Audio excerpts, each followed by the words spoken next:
اور پاکستان میں اردو کا جو مستقبل ہے وہ روشن ہو سکتا ہے۔ دوسرے نمبر پر ہے کہ سبق کچھ ذریعہ تعلیم کے بارے میں پڑھنے کے بعد اس میں موجود کم از کم 2 سے 3 موضوعات کی شناخت کر کے اپنی رائے کا تحریری یا زبانی اظہار کریں کہ مضمون نگار نے کس حد تک اردو کو پاکستان کا ذریعہ تعلیم بنانے کے لیے مدلل دلائل سے بھرپور نکات جو ہیں وہ تحریر کیے ہیں۔ تو اس کا جواب ہے کہ مختلف موضوعات ہیں، جب ہم اس کو پڑھتے ہیں تو ہمارے سامنے آتے ہیں۔ اردو بطور قومی زبان اور ذریعہ تعلیم کے مضمون نگار نے واضح کیا ہے کہ اردو پاکستان کی قومی زبان ہے اور اسے ذریعہ تعلیم بنانے سے تعلیمی ترقی ممکن ہو سکتی ہے، یعنی کہ اس کو ہر طبقہ سمجھ سکتا ہے۔ اب انگریزی زبان کی جو رکاوٹیں ہیں کہ مضمون میں یہ بھی بتایا گیا ہے کہ انگریزی کو ذریعہ تعلیم بنانے سے عام طلباء کی جو مشکلات ہیں وہ بڑھ سکتی ہیں، کیونکہ انگریزی مادری زبان نہیں، اور یہ بھی دلیل دی گئی ہے کہ جو سیکھنے کا عمل ہے انگریزی میں وہ سست ہو جاتا ہے۔ اور ترقی یافتہ ممالک کی مثالیں دی ہوئی ہیں کہ بہت سارے ایسے ملک ہیں جنہوں نے بہت زیادہ ترقی کی ہے لیکن اپنی قومی زبان میں کی ہے۔ میری رائے، آپ اپنے مطابق اپنی رائے دے سکتے ہیں، یعنی کہ میری رائے یہ ہے کہ اردو کو ذریعہ تعلیم بنانے کے لیے جتنے بھی چیلنجز ہیں ان پہ ہم قابو پائیں۔ تو اگر یہ مسائل نہ ہوں، مثلاً کہ جیسے پبلیشر ہے، پرنٹنگ کا ہے، ٹرانسلیشن کرنے کا ہے، کتابوں کو جو انگریزی میں ہے وہ ٹرانسفر ہو جائیں اردو میں، تو ذریعہ تعلیم بن سکتا ہے، اردو زبان میں ذریعہ تعلیم ہم بنا سکتے ہیں۔ تو سوال نمبر 2 ہے کہ اتوار کے دن آپ نے کسی میگزین کو پڑھنا ہے اور اس میں درج روداد، اداریے اور اشتہارات کا مطالعہ کریں۔ ان تحاریر کو پڑھ کر ان کے مقاصد کی ترجمانی کرتے ہوئے ایک پیراگراف لکھیں جس میں بتایا گیا ہو کہ کون سی روداد، اداریہ، اشتہار زندگی کے کس شعبے اور پہلو کی نمائندگی کرتا ہے۔ تو اس کا جواب ہے کہ یہ تحریریں جو شائع ہوتی ہیں میگزینز کے اندر، یہ زندگی کے مختلف پہلوؤں کی نمائندگی کرتی ہیں۔ مثال کے طور پر جو روداد میں کسی سماجی یا فلاحی تقریب کی تفصیل دی گئی تھی اور جس نے ایک خیراتی اسپتال کے افتتاح کا ذکر کیا گیا ہے، جس کے اندر جو صحت کے شعبے میں بہتری اور عوامی بہبود کی عکاسی کرتا ہے، اور کچھ ہوتے ہیں جس میں مہنگائی کے عوام پر اثرات جو ہیں، یا مہنگائی جب بہت بڑھتی ہے تو عوام کی طرف سے ریئیکشن آتا ہے، اور وہ جو عام آدمی ہے وہ جو اس کو مسائل کا سامنا ہوتا ہے اس کی نشاندہی ہوتی ہے۔ اسی طرح ایک اشتہار میں جدید تعلیمی ادارے کو نئے کورسز کا ذکر کہ فلاں یونیورسٹی نے ان کورسز کا آغاز کر دیا ہے، اس ڈیٹ تک اس میں ایڈمیشن ہوگا، تو یہ بھی بہت دفعہ اشتہار آئے ہوتے ہیں۔ یہ تحریریں جو ہے مختلف شعبۂ زندگی سے تعلق رکھتی ہیں، تو اس کو آپ نے پڑھ لینا ہے۔ آگے بھی کچھ اس کے بارے میں ڈسکس آئے گی، وہ آگے آئے گی، میں وہ بھی آپ کو بتاتی ہوں۔ کہ سوال نمبر 3 ہے کہ پڑھے گئے اس سبق کے متن کے درج ذیل حصے کو دہراتے ہوئے حوالوں اور دلائل کے ساتھ اپنی رائے کا تحریری زبانی اظہار کریں۔ یا آپ نے تحریری کرنا ہے یا آپ نے زبانی کرنا ہے، کہ یہ والی ہماری عبارت ہے، ہم اس کو پڑھ لیں گے اور پھر اپنی رائے دیں گے۔ اس میں رائے بھی ہے اور تشریح بھی، کہ ترجمہ اس کا ہم نے جو کیا ہے کہ کسی بھی زبان کی ترقی اور وسعت کا ایک بنیادی ذریعہ ہوتا ہے۔ اردو زبان کی ترقی میں بھی تراجم نے نہایت اہم کردار ادا کیا ہے، جیسا کہ مذکورہ عبارت میں بیان کیا گیا ہے کہ ہر زبان اپنی نشو و نما کے جب وہ شروع ہوتی ہے، اس کی ابتدا ہوتی ہے، ابتدائی مراحل میں دوسری زبانوں سے استفادہ کرتی ہے کہ فائدہ حاصل کرتی ہے۔ جیسے اردو میں فارسی کی اور عربی کی کافی زیادہ اصطلاحات ہیں، اور ان الفاظ، اصطلاحات، خیالات، اسالیب اور طرز اظہار مستعار لیتی ہے ان سے، کہ ان زبانوں سے وہ الفاظ بھی لیتی ہے، اصطلاحات بھی لیتی ہے، اسالیب بھی لیتی ہے، طرز اظہار بھی لیتی ہے، خیالات بھی لیتی ہے۔ اردو بھی اس فطری عمل سے گزری اور ترقی کی منازل طے کی۔ اردو زبان کی ابتدائی ترقی میں فارسی کا بڑا کردار رہا ہے۔ برصغیر میں فارسی کئی صدیوں تک عدالتی، دفتری اور علمی زبان کے طور پر رائج رہی، جس کے باعث اردو نے اس سے بے شمار الفاظ، محاورے اور ادبی اسلوب مستعار لیے۔ ادھار کے لیے فارسی شاعری اور نثر کے متعدد شاہکار اردو میں منتقل ہوئے، جس سے زبان میں وسعت اور گہرائی پیدا ہوئی کہ زبان جو ہے یہ وسیع ہوتی چلی گئی۔ میر ہیں، غالب ہیں، انیس ہیں، علامہ اقبال ہیں، بہت سارے ایسے شاعر ہیں جنہوں نے اپنے مجموعے فارسی میں مرتب کیے ہیں۔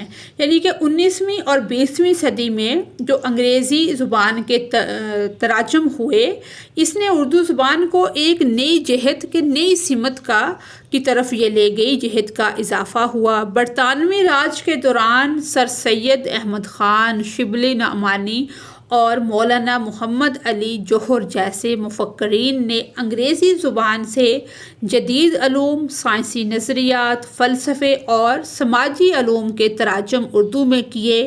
علی گڑھ تحریک نے اس کام کو مزید فروغ دیا، جس کے نتیجے میں اردو زبان میں جدید سائنسی اور ادبی اصطلاحات متعارف ہوئیں۔ انگریزی تراجم نے اردو میں مغربی ادب، فلسفہ، سیاسی نظریات اور سائنسی علوم کی راہ ہموار کی۔ اگرچہ فارسی اور انگریزی زبانوں سے اردو میں سب سے زیادہ تراجم ہوئے، تاہم فرانسیسی، روسی، عربی اور دیگر زبانوں سے بھی متعدد کتابیں اور مضامین اردو میں منتقل کیے گئے۔ کارل مارکس، فریڈرک اینگلز اور لینن کی کتابوں کے اردو تراجم نے برصغیر میں مزدور تحریکوں اور سوشلسٹ نظریات کو فروغ دیا۔ اسی طرح عربی زبان سے مذہبی، فلسفانہ اور علمی کتابوں کے تراجم نے اردو زبان کو فکری اعتبار سے مالا مال کیا۔ یعنی کہ ترجمے کی عمل کی اہمیت کو مد نظر رکھتے ہوئے یہ کہنا غلط نہ ہوگا کہ کسی بھی زبان کی علمی ترقی کا انحصار اس کی ترجمہ شدہ کتابوں پر ہوتا ہے۔ بدقسمتی سے آج کے دور میں اردو میں معیاری تراجم کی کمی نظر آتی ہے، خاص طور پر سائنسی، طبی اور تکنیکی موضوعات پر۔ جدید دنیا میں ترقی کے لیے ضروری ہے کہ دیگر زبانوں میں ہونے والی سائنسی اور تحقیقی پیش رفت کو اردو میں منتقل کیا جائے، تاکہ عوام کی جو بڑی تعداد ہے وہ اس سے فائدہ اٹھا سکے، کیونکہ بہت سارے ایسے لوگ ہیں جو صرف اردو پڑھنا لکھنا جانتے ہیں، ان کو انگلش پڑھنی یا اس کی سمجھ نہیں آتی۔ یعنی کہ اردو میں معیاری تراجم نہ ہونے کی ایک بڑی وجہ یہ ہے کہ ہمارے ہاں مترجمین جو ترجمہ کرنے والے ہیں ان کی باقاعدہ تربیت کا فقدان ہے، کہ تربیت کی کمی ہے۔ اکثر ترجمے محض لفظی ہوتے ہیں، جن میں اصل عبارت کے مفہوم اور اس کے سیاق و سباق کا خیال نہیں رکھا جاتا۔ اس مسئلے کا حل یہ ہے کہ معیاری تراجم کے لیے ماہرین کی خدمات حاصل کی جائیں اور مترجمین جو ترجمہ کرنے والے ہیں ان کو جدید اصطلاحات سے روشناس کرایا جائے۔ مزید اس میں یہ ہو سکتا ہے کہ اردو میں علمی، سائنسی اور ادبی مواد کے تراجم کو فروغ دینے کے لیے حکومتی سطح پر اقدامات کیے جانے چاہیے۔ سرکاری ادارے اور جامعات ایسے منصوبے ترتیب دیں جن کے تحت جدید علوم کو اردو زبان میں منتقل کیا جائے۔ اگر اس پہلو پر توجہ دی جائے تو اردو زبان نہ صرف ایک مکمل علمی زبان بن سکتی ہے بلکہ دنیا کی بڑی زبانوں کے شانہ بشانہ کھڑی ہونے کے قابل بھی ہو جائے گی۔ سوال نمبر 4 ہے، آپ نے لائبریری کی درجہ بندی اور فہرست کی شناخت کرنی ہے۔ اگر آپ کے اسکول میں لائبریری ہے تو یہ آپ کر سکتے ہیں۔ اس کے بعد ہے لکھنا۔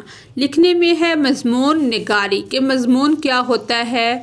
اردو نثر جو ہے اس میں مضمون کی جو اہمیت ہے وہ بہت زیادہ ہے کہ کوئی بھی موضوع ہو ہم اس پر اپنے جذبات اور خیالات کا جو اظہار ہوتا ہے وہ مضمون کہلاتا ہے یا مضمون نویسی کہلاتا ہے۔ مضمون لکھتے وقت کچھ اصول و ضوابط کا خیال رکھنا پڑتا ہے جن کو پیش نظر رکھتے ہوئے علمی، ادبی، سیاسی، مذہبی، سنجیدہ یا مزاحیہ موضوعات کو احاطۂ تحریر میں لایا جا سکتا ہے۔ مضمون 3 حصوں پر مشتمل ہوتا ہے۔ سب سے پہلے اس کی تمہید یا تعارف ہے، پھر اصل مضمون یا نفس مضمون یا متن، پھر اس کا اختتام یا ذاتی رائے ہوتی ہے کہ مضمون کئی زاویوں اور انداز سے لکھا جا سکتا ہے۔ دلیل والا مضمون، تحقیقاتی مواد، اعداد و شمار اور مضمون نگار کی ذاتی رائے پر مشتمل ہوگا۔ بڑے پیمانے پر کی گئی تحقیقات پر مشتمل مضمون میں زبان سیدھی سادی زبان استعمال ہوتی ہے، اور وضاحتی مضمون کسی موضوع پر وضاحت کے ساتھ غیر جانبداری سے لکھا جاتا ہے۔ اور وضاحتی مضمون کا جو مقصد ہوتا ہے یعنی کہ یہ رائے بنائے بغیر اس کا تجزیہ کرنا ہوتا ہے کہ اپنی رائے اس میں ہم پیش نہیں کر سکتے، اور کسی شعبے میں مضمون نگار کی مہارت کا اظہار ہوتا ہے۔ یہ کسی شعبے میں کسی مضمون نگار کے وضاحتی مضمون لکھنا۔ اور تقابلی مضمون 2 پہلوؤں پر بحث کرتا ہے۔ مماثلت اور فرق کی تفصیل بیان کی جاتی ہے۔ اس مضمون میں ایک پیراگراف مماثلت اور ایک پیراگراف مماثلت ہوتا ہے کہ اس سے ملتی جلتی کون سی چیزیں ہیں، اور ایک پیراگراف اختلاف کہ اس کے اپوزٹ چیزیں کون سی ہیں پر بحث کے لیے مختص کیا جاتا ہے۔ وجہ اور اثر بتایا جاتا ہے کہ چیزیں کس طرح کیوں ہیں، کیسے وقوع پذیر ہوئیں، آگے کیا ہوگا۔ اس قسم کا جو مضمون ہے وہ 2 مجموعوں کے درمیان ایک منطقی تعلق پیدا کیا جاتا ہے۔ اس کے بعد ہے کہ بیانیہ مضمون جو ہوتا ہے وہ ایک کہانی بناتا ہے جو عمومی طور پر ذاتی نوعیت کا ہوتا ہے۔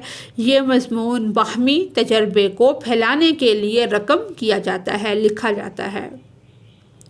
اس مضمون نے مختلف قسم کے چیلنجز کی کھوج لگانے میں اہم کردار ادا کیا ہے کہ وضاحتی مضمون ایک مختصر قسم کا مضمون ہوتا ہے جو عام طور پر ایک صفحے پر محیط ہوتا ہے، جہاں ادب، کتاب، ناول، افسانے، ڈرامے یا شاعری کی وضاحت کی جاتی ہے، جبکہ تفصیلی مضمون میں کسی بھی موضوع پر حتی المقدور تمام تفصیلات لکھنے کی، اس کا مطلب ہے کہ جہاں تک ہو سکے حتی المقدور کہ جہاں تک ہو سکے تمام تفصیلات لکھنے کی کوشش کی جاتی ہے۔ ان تفصیلات کو مختلف پیراگرافوں میں ایک مربوط انداز میں تحریر کیا جاتا ہے۔ بحثی مضمون میں مضمون نگار اس بات کا اظہار کرتا ہے کہ وہ موضوع کے 2 مقامات، پہلوؤں اور زاویوں سے آگاہ ہے۔ سوال نمبر 5 ہے کہ درج بالا عبارت میں جو ہم نے پڑھی ہے، مضمون نویسی کے حوالے سے معلومات، اشارات اور ہدایت کی تفہیم، تنقید و تجزیہ اور جو تبصرہ ہے وہ ہم نے کرنا ہے۔ تو اس کا جواب ہے کہ مضمون نویسی، تجزیہ اور تبصرہ عبارت کو ہم نے پڑھا ہے کہ مضمون نویسی خیالات اور موضوعات کے اظہار کا ایک مؤثر ذریعہ ہے۔ مذکورہ عبارت میں مضمون کے 3 بنیادی اجزاء تمہید، اصل مضمون، اختتام اور مختلف اقسام یعنی کہ دلیل والا، وضاحتی، تقابلی، بیانیہ، تفصیلی، بحثی کو وضاحت سے بیان کیا گیا ہے جو درست اور جامع ہیں۔ اور تنقیدی جائزہ اس کا یہ ہے کہ زبان کا استعمال جو ہے وہ سادہ، دلائل اور حوالہ جات، جدید رجحانات، ادبی اور صحافتی مضمون کا فرق اور اس کا نتیجہ ہے کہ عبارت مضمون نویسی کے بنیادی اصولوں کو مؤثر انداز میں بیان کرتی ہے، تاہم جدید تحریری رجحانات اور عملی مثالوں کا اضافہ اسے مزید جامع بنا سکتا ہے۔ اب ہمارے یہاں پہ 3 سے 4 ہیں، یہ 4 ٹاپک ہیں ہمارے۔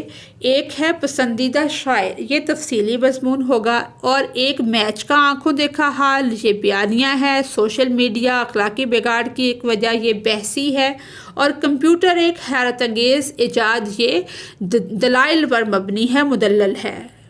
سب سے پہلے میرا پسندیدہ شاعر، یہ تفصیلی مضمون ہے، ہم اس کو پڑھتے ہیں کہ شاعری انسانی جذبات، خیالات اور احساسات کی بہترین عکاسی کرتی ہے۔ یہ الفاظ کے ذریعے جذبات کے اظہار کا حسین ذریعہ ہے جو سامعین اور قارئین کے دلوں میں، پڑھنے والوں اور سننے والوں کے دلوں پر گہرا اثر چھوڑتی ہے۔ اردو شاعری کی دنیا میں کئی عظیم شعراء نے اپنی فکری وسعت اور جذباتی گہرائی سے دلوں کو مسخر کیا، لیکن میرے نزدیک سب سے زیادہ اثر انگیز اور قابل تعریف شاعر منیر نیازی ہیں۔ آپ کوئی سا لکھ سکتے ہیں، اگر آپ کو علامہ اقبال پسند ہے وہ لکھ لیں، یا اور کوئی مرزا غالب، میر درد، میر تقی، کوئی بھی لکھ لیں۔ ان کی شاعری میں سادگی، روانی، گہرائی اور اثر پذیری کی جو خصوصیات موجود ہیں وہ انہیں دیگر شعراء سے ممتاز بناتی ہیں یا منفرد بناتی ہیں۔ سب سے پہلے ہے شاعر کا تعارف۔ منیر نیازی اردو اور پنجابی زبان کے معروف شاعر تھے۔ آپ 1928 میں ہندوستان کے شہر ہوشیارپور میں پیدا ہوئے اور بعد ازاں پاکستان ہجرت کر کے لاہور میں سکونت اختیار کی۔ ان کا شمار جدید اردو شاعری کے ممتاز شعراء میں ہوتا ہے۔ ان کی شاعری میں محبت، تنہائی، فطرت، خوابوں کی شکستگی اور معاشرتی مسائل کو گہرے انداز میں بیان کیا گیا ہے۔ اب ہیں ان کی ادبی خدمات کہ منیر نیازی کی شاعری مختلف مجموعوں میں شائع ہوئی، جن میں بے وفا کا شہر، تیز ہوا اور تنہا پھول، جنگل میں دھنک اور دیگر کئی مشہور شعری مجموعے شامل ہیں۔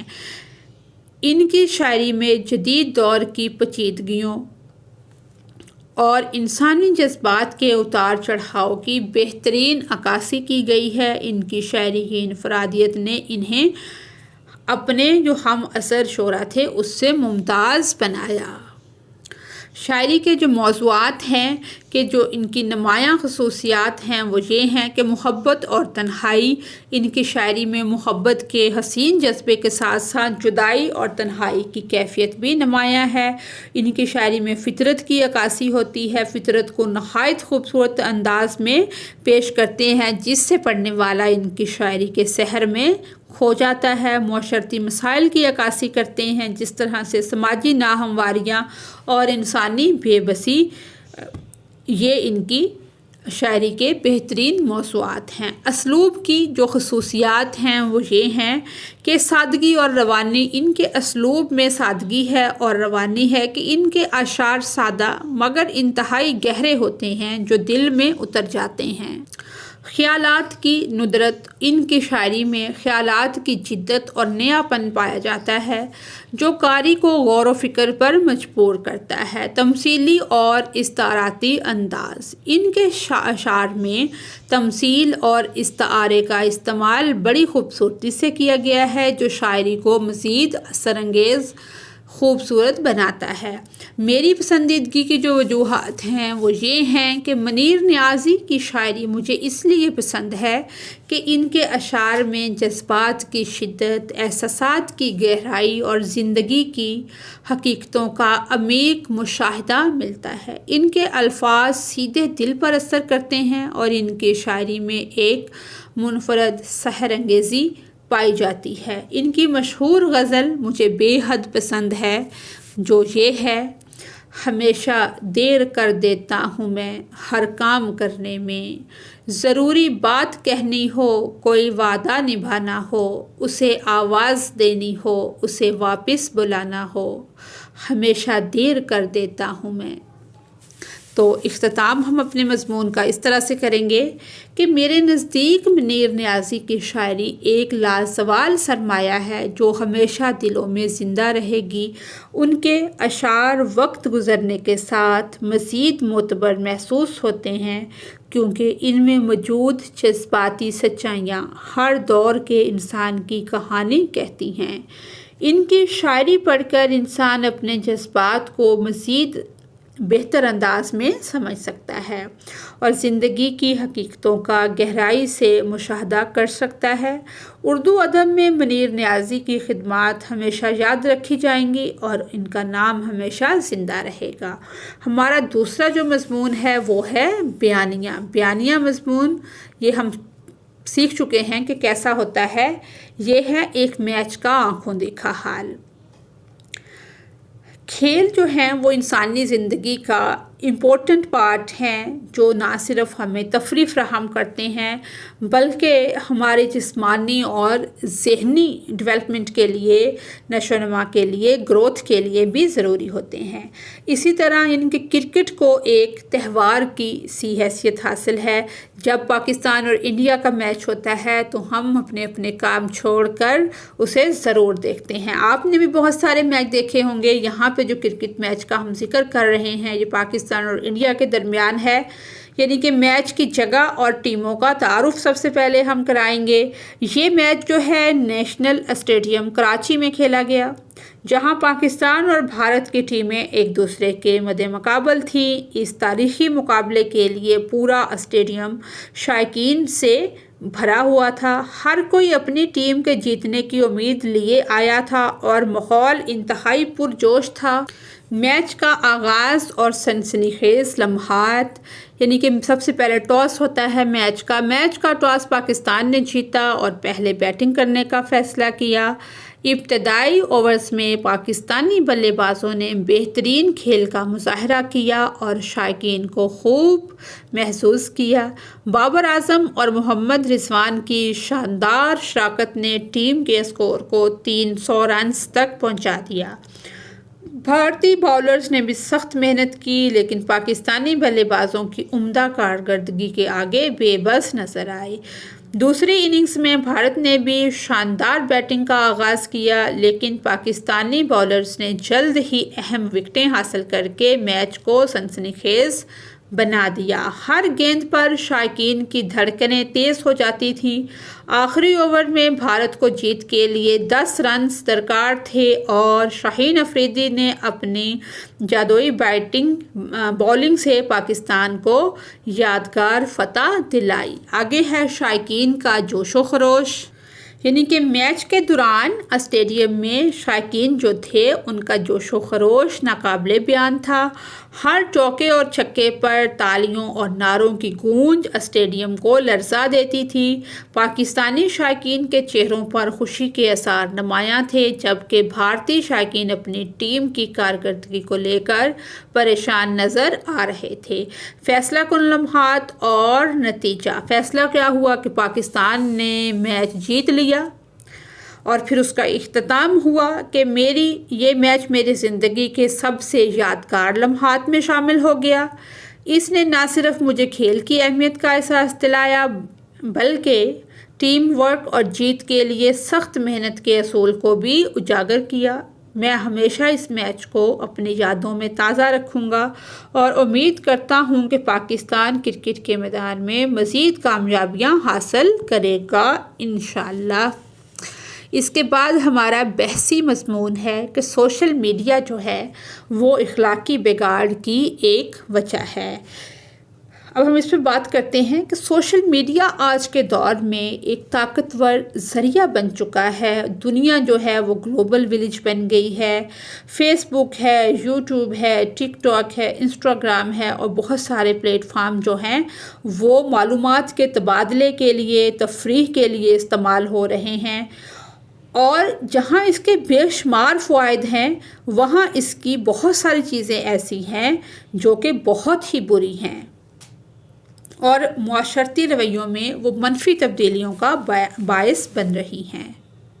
اب ہے جی سوشل میڈیا اور اخلاقی بگاڑ موافق دلائل۔ جیسے ہم نے پڑھا تھا کہ ایک پیرے میں اس کے موافق جو ہوتے ہیں وہ دلائل ہوتے ہیں اور ایک میں اس کے اپوزٹ مخالف ہوتے ہیں۔ اب اس کی جو پازیٹیو اس کے اسپیکٹس ہیں وہ یہ ہیں کہ غلط معلومات اور پروپیگنڈا، یعنی کہ سوشل میڈیا پر کسی بھی خبر یا معلومات کو بغیر تصدیق کے وائرل کر دیا جاتا ہے جو اکثر گمراہ کن یا جھوٹ پر مبنی ہوتی ہے۔ پروپیگنڈا اور افواہیں جو ہیں عام افراد کے خیالات اور رویوں پر گہرے اثرات مرتب کرتی ہیں، جس کے نتیجے میں معاشرتی یہ ہمارے جو ہیں یہ مخالف دلائل ہیں، موافق نہیں، کہ اس کے نتیجے میں کیونکہ یہ سارے جو ہیں یہ اس کے اپوزٹ جا رہے ہیں، اس کے نتیجے میں معاشرتی بے چینی، غلط فہمیاں اور غیر اخلاقی حرکات جنم لیتی ہیں۔ نوجوانوں میں بہراوری کہ نوجوان جو ہیں وہ گھنٹوں اپنا ٹائم سوشل میڈیا پر ضائع کرتے ہیں، جہاں پر غیر اخلاقی مواد، بیہودہ ویڈیوز اور فحش تصاویر دیکھنے میں مصروف رہتے ہیں۔ نوجوان نسل جو ہے وہ مصروف رہتی ہے۔ اس طرح کی سرگرمیاں ان کے ذہنوں پر گہرا اثر ڈالتی ہیں اور انہیں اخلاقی اصولوں سے دور کر دیتی ہیں۔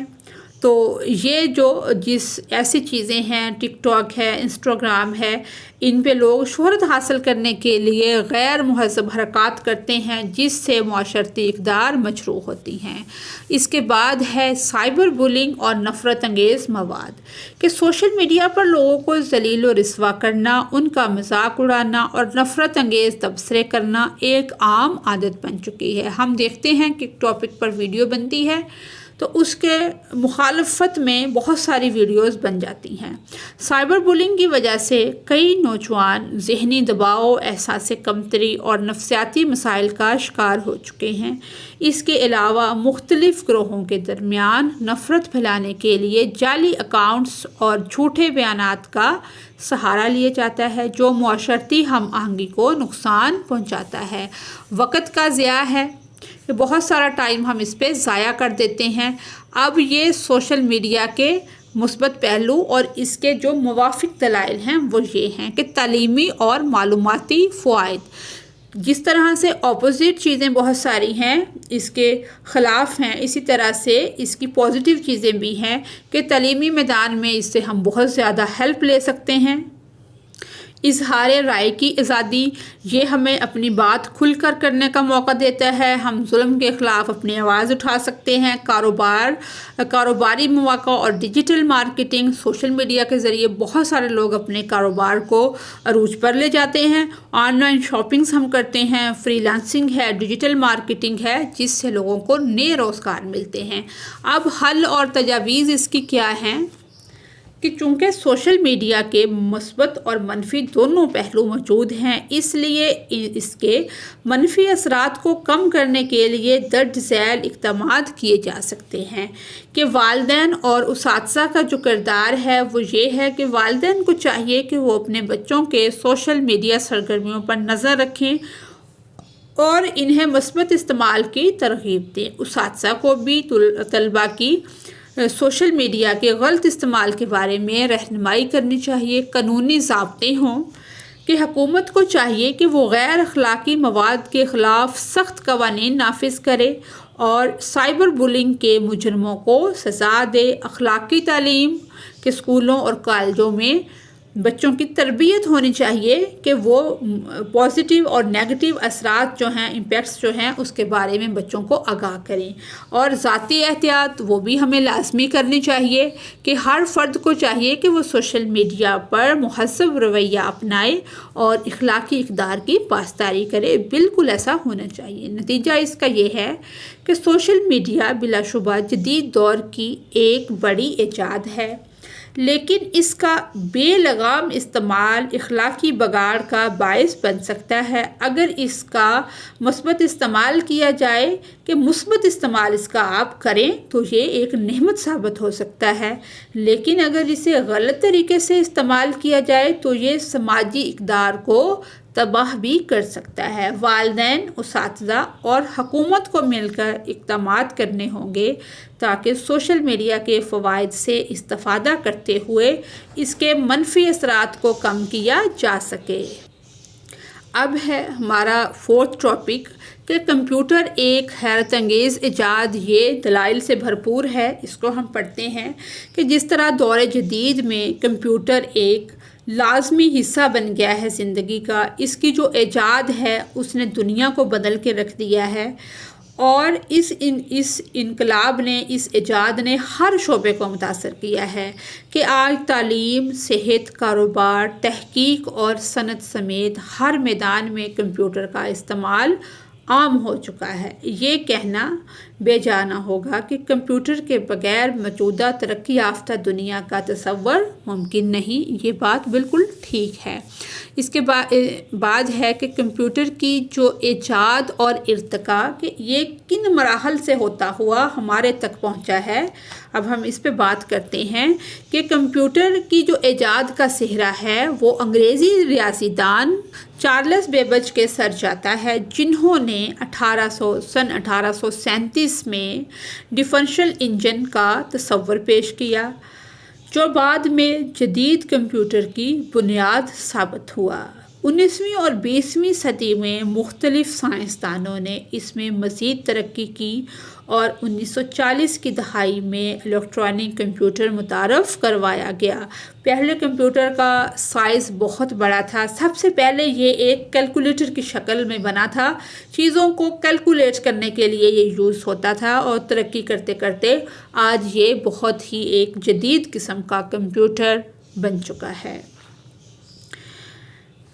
کہ شروع میں کمپیوٹر کا سائز بہت بڑا تھا، یہ صرف حسابی کاموں کے لیے استعمال ہوتا تھا، لیکن وقت کے ساتھ ساتھ اس میں بے پناہ جدت آئی۔ آج کے کمپیوٹر چھوٹے، تیز رفتار اور طاقتور ہیں، اور کئی پیچیدہ کام بآسانی انجام دے سکتے ہیں۔ اس کا سائز ایک کمرے کے برابر بھی رہا ہے۔ اب ہم دیکھتے ہیں کہ کمپیوٹر کا مختلف شعبوں میں جو کردار ہے وہ کیا ہے۔ تعلیم میں کمپیوٹر کا کردار جو ہے وہ بہت زیادہ ہے۔ ایک انقلاب آ گیا ہے تعلیم کے شعبے میں کہ آن لائن کلاسز ہوتی ہیں، ڈیجیٹل لائبریریاں ہیں، ای لرننگ ہے۔ ای لرننگ پلیٹ فارمز کی بدولت تعلیم حاصل کرنا پہلے سے نسبتاً آسان ہے۔ تحقیق اور سائنسی ترقی کہ سائنسدان پیچیدہ سائنسی جو تجربات اور تحقیقی کام ہے ان میں کمپیوٹر کا استعمال کرتے ہیں۔ ڈیٹا انالیسس، مصنوعی ذہانت، AI اور سپر کمپیوٹنگ نے سائنسی دنیا کو نئے افق تک پہنچا دیا ہے۔ بالکل ایسا ہی ہے۔ اور طبی میدان میں کمپیوٹر یعنی کہ کمپیوٹر جدید طبی تحقیق، بیماریوں کی تشخیص اور سرجری میں مدد فراہم کرتے ہیں۔ جدید اسپتالوں میں MRI، CT اسکین اور روبوٹک سرجری جیسے طریقے کمپیوٹر کی بدولت ممکن ہوئے ہیں۔ اس کے بعد ہے صنعت اور کاروبار میں کمپیوٹر کا استعمال، یعنی کہ کمپیوٹر کی وجہ سے صنعتی پیداوار تیز اور معیاری ہو گئی ہے۔ روبوٹکس اور آٹومیشن نے صنعتوں میں انسانی مشقت کو کم کر دیا ہے، جس سے پیداواری عمل زیادہ مؤثر ہو چکا ہے۔ بینکاری اور مالیاتی شعبہ، آن لائن بینکنگ، ATM اور ڈیجیٹل لین دین کمپیوٹر کی بدولت ممکن ہوئے ہیں۔